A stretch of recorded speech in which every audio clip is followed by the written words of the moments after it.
Hey everyone, today we're talking about the book of Jude. It's a book that honestly I think a lot of us kind of forget about. Maybe we know the New Testament song, but we don't spend a lot of time reading Jude, I'm guessing. I mean, honestly, how important is this book to you? Can you quote a verse from it? Now, I could probably read the whole thing. It's just one chapter, but really I'm just going to talk a little bit about it today. We'll look at one part of it tomorrow.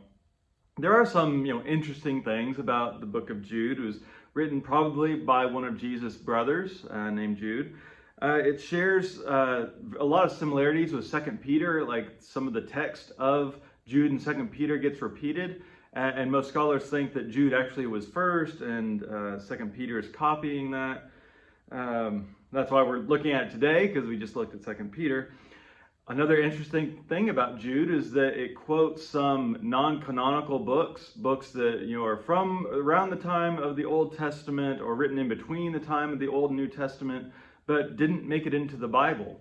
That's where you get the reference about the archangel arguing with Satan about Moses' body. Right, that story's not in our Bibles, but it was part of Jewish literature in between the times, and he refers to it.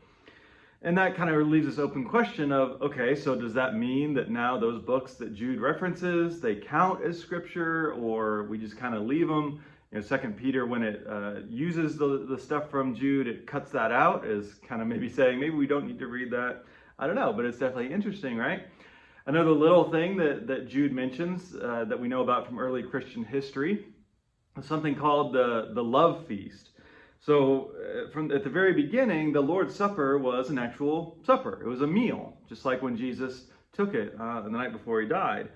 But pretty early on, the church realized that that's kind of hard to do in the context of worship every week, and so they separated out the Lord's Supper and then the love feast, which is basically like a potluck that we have now. Everybody brings food and shares it as a good way to share community, which our churches still like to do. But, we're thinking about Jude more broadly to ask, is it okay to have kind of a canon within the canon, right? That there are parts of Scripture that matter more. I think that's okay. Jesus himself talks about the weightier matters of Scripture. Some Scripture does matter more in the sense that it's more important for shaping us to be the people that we're called to be. Passages like the Sermon on the Mount, the story of Jesus' death and resurrection, a chapter like Romans 8, or the Christ hymn of Philippians 2, right? To me, those are more weighty. There's more that comes out of them for how we live our life.